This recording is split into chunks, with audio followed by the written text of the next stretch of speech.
The specific scripture says, "Then they gathered the kings together in the place that in Hebrew is called Armageddon." And this is quite vague, with this place of Armageddon really only being a symbol of a place rather than a physical one.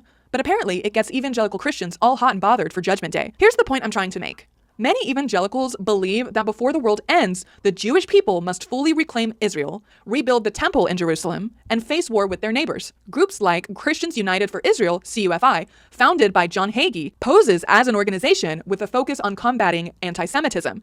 And that's a noble goal, but using that kind of rhetoric to then support and fund violence against another group of people based on their race, religion, or lack of religion is just as immoral as anti-Semitism in the first place. This group will actively lobby for policies that escalate conflict, believing war will hasten the fulfillment of prophecy. Evangelicals represent a powerful voting bloc in the United States that has shaped foreign policy, particularly under Republican administrations.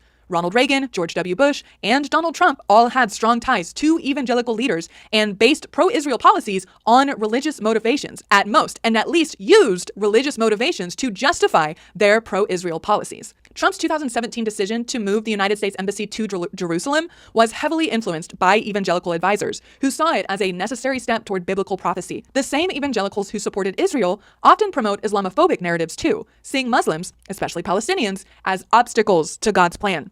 Many televangelists and pastors refer to Islam as a false religion, or link it to the Antichrist, as I was talking about earlier. And I want to make a more detailed note here on Islamophobia.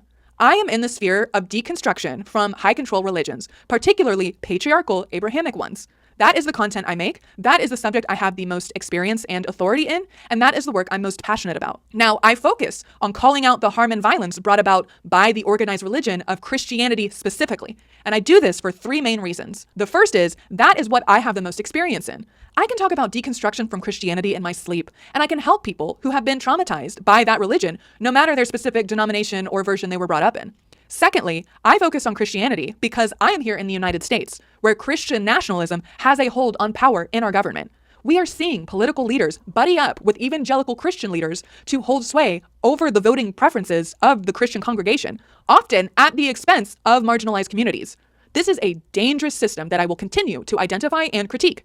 However, I do think there is a more complex distinguishing between white evangelical Christianity and the Black American Christian Church. While I do critique Christianity as a whole, I will be holding specifically white evangelical Christians more accountable for their actions and beliefs. The Black American Christian Church has historically played its own role in fighting for liberation, civil rights, etc., while still be rooting in Christian doctrine nonetheless. Which leads me to the third reason I focus my energy on confronting Christianity. Because we need to understand the integration of the organized religion of Christianity with patriarchy, white supremacy, and capitalism. We need to understand that Christian missionary work in other countries is another arm of imperialism. We need to understand that the dominating nature of this country and its primary religion is affecting peripheral countries, the global south, and yes, the Middle East. Many atheists in my comment sections want me to condemn Islam just as much as Christianity, if not more so. But here's the problem with that. There's already a long history of white people dictating what people of color should or shouldn't believe.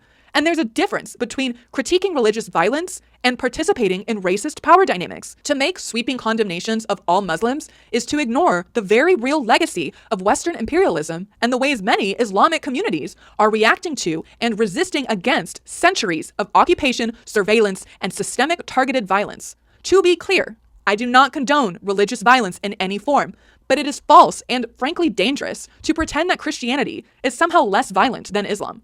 What about the Spanish Inquisition, the Salem witch trials? What about the fact that the United States was founded in large part by white Europeans fleeing violent Christian persecution, only to then replicate domination under a different name later on? Religious violence is a systemic issue. But if we're going to critique it, we must also critique the systems of power that wield religion as a weapon and ask ourselves whose violence is seen as acceptable and whose is condemned. And one of the most glaring and violent examples of how Christian theology is weaponized in service of imperialism is the unwavering support evangelical Christianity shows for the state of Israel. Because let's be crystal fucking clear. This institutional support has nothing to do with concern for the safety or dignity of Jewish people. It's not about human rights. It's not about peace. Evangelical Christianity doesn't support Israel out of solidarity with Judaism. They support Israel because of an apocalyptic belief that war in the Middle East is a necessary step toward the return of Jesus and the end of the world. I was literally taught that verbatim.